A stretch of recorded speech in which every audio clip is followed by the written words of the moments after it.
right, fairly new agency in the state of Michigan, and it's all about the Michigan veterans. The Michigan Veterans Affairs Agency is here. Jeff Barnes, good morning, sir. Good morning. Oh, probably ought to turn your mic on. Hey, good morning. Thanks for having me. The boss is in here. We get nervous. Yeah. Oh, my God. Very stressful. Especially when he's late, and we're going to hold it against him someday. Tell us how the Michigan Veterans Affairs Agency came to be. Well, we started a couple of years ago looking at the different services that the state of Michigan offers veterans. We found out we had 14 departments and agencies that do something veterans related, and the governor brought everyone into the room to have a meeting of this, and we found out that most of the folks didn't know each other.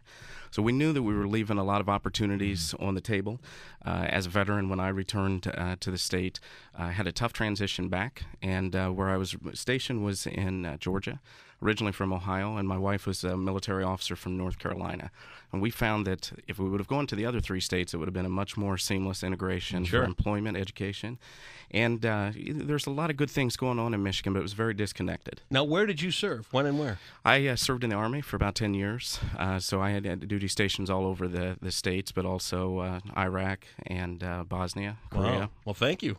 Thank you very much. First and foremost, thank you for your time and your service. That's an amazing sacrifice to make. Oh, thank you. And now you're coming back and you're working with other veterans to try and help make life a little bit better. Absolutely. The mission continues for most veterans. When you come back, you want to pave the way and try to make it easier for veterans to connect with the benefits that you may have struggled with yourself. Now, when you talk about transition, what do you find to be the most difficult transition veterans have getting back into civilian life?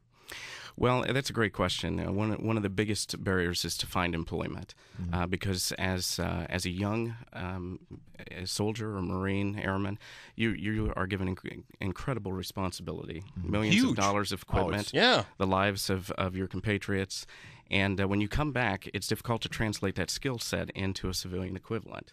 And civilian employers have a hard time conceptualizing that as an 18, 19, 21, 22-year-old, you've actually had that much responsibility.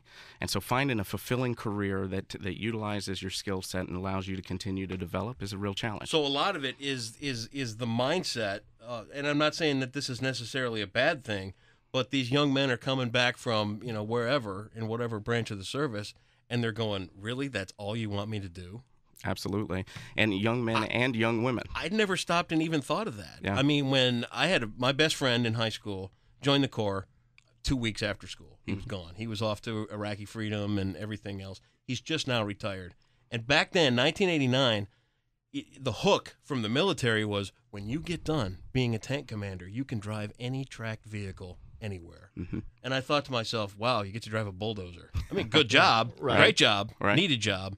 But, I mean, this guy's driving an M1A1 tank in the middle of Iraq, and that's all he got to come home to? Yeah. It didn't work out that way for him, but, I mean, and not that there's anything wrong with that job, but it's just, you want me to come back? You want fries with that? Right. No. Right. No. That's not really going to float. Well, and that's the thing. You look at the military skill set. I always joke because I was an armored cavalry officer, spent a lot of time on tanks. Yeah. And if you looked at my resume, you would probably think that if you need something broken or blown up, I'm probably your guy. Well, right? hey, there you go. You don't look like you're going to blow anything up in a suit. Well, I know it changed a little bit, but the leadership responsibility that you have. For those heavy armor units that you're talking about, the logistics that it takes to run that equipment and be able to keep it running. Yeah. That was a huge challenge for us in 2003, was outrunning the supply trains because you could move so fast in armored vehicles. That M1 that you're talking about is near and dear to my heart. You can fire and maneuver at about 45 mile an hour, and it's a 70-ton vehicle. It's an incredible piece of machinery. Yes, it is. But your veterans have so much experience around sophisticated technology, and they've dealt with challenges that you face a lot in corporate America or in a lot of different career fields. Are you finding with the veterans of today's day and age that they're coming back with some of the baggage like we saw from Vietnam and World War II? I mean, because war is an awful job. And some people can do it. Other people, they come back and they struggle for the rest of their lives with what went on while they were doing what they had to do. Is it still that level of anxiety and mental that they need to be helped along professionally after the term, or is it Where is that on the scale? Well, I would say that everyone deals with it a little bit differently. Yeah. But war is such an abnormal experience that it does weigh on everyone that's actually going through it. And the key is connecting those veterans to whatever assets that they need in the community. And some people deal with it very quickly. They get reintegrated to their families and they move on. Others struggle with it. Yeah, my dad, Vietnam vet. Mm-hmm. I'm going to tell you what. There are times where everything's normal. And I'm not going to say my dad's one of these flashback guys that's freaking out or anything like that. But if the subject comes up and you start talking about military service and what it's like to be in war, he's of that generation that still bottles it up really quick. Yes. And the conversation gets steered in a different direction, and he just doesn't want to talk about it. I guess my question originally was, are the newer generations of military people able to come back from that and start to process that kind of thing as opposed to bottling it up like the older guys do? I think some bottle it up, but there are some that come back and process it a little bit quicker. Yeah. We still have a lot of issues, and we're still learning a lot about PTSD and TBI. A lot of the soldiers that come back and have had some of those experiences have been exposed to IEDs, maybe not have a physical injury that's visible, but they certainly have some invisible wounds of war. Oh, yeah. They're huge. And it takes a while to work through that, but the thing is that there's so many services out there now that the Vietnam-era veteran did not have. Right. And that's key. After World War II, we did a really good job of getting those vets back, getting them to work, and getting them to the whatever service they needed out there. In Vietnam, we didn't. No. We put soldiers back in the living room within hours of leaving the battlefield, and we offered them nothing. And so that's one of the things that's a lesson learned from Vietnam that we can't let repeat. No. Now, are there, when soldiers are coming back, especially if they're coming back from armed conflict, and you know that they've experienced this, is there somebody that contacts them as soon as they get home so that they're aware of, okay, this is where you can go to deal with whatever after effects you're dealing with right now?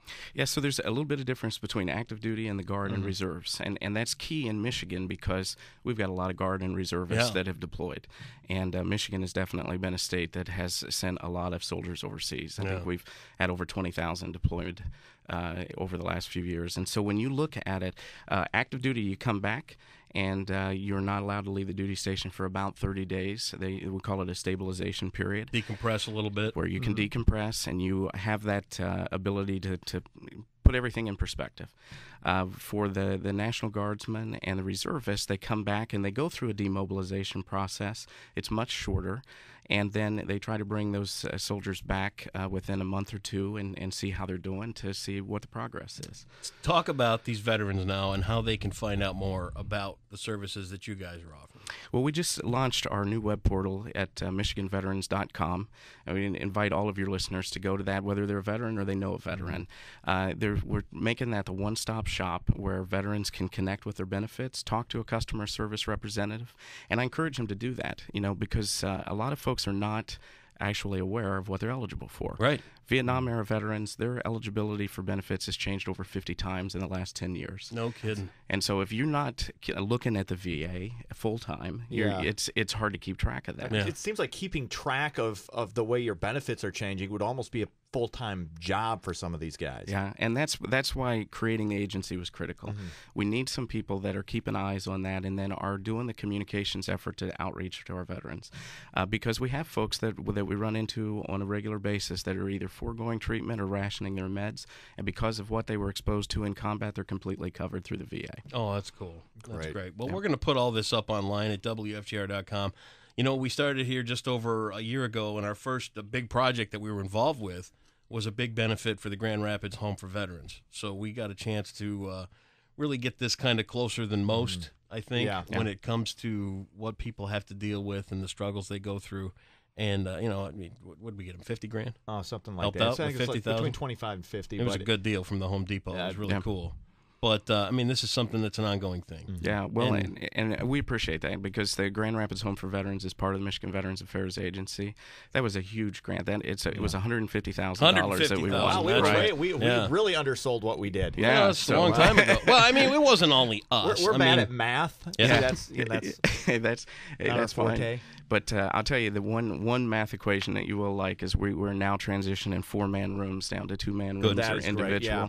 And it's really playing out where the veterans are really enjoying the changes that were made because of that grant. So thank you so much for your help. Well, You're welcome. Jeff, the door's open. If you need to come in and talk about vets or vets programs or anything you guys have going on, come back anytime. Absolutely. Let us Thank know. Here you. to help, and the work you guys are doing is fantastic at the Michigan Veterans Affairs Agency, and we'll put the links and everything up online at WFGR.com. Great work. Thanks for coming in and talking about this. Thank you. All right, there goes Jeff.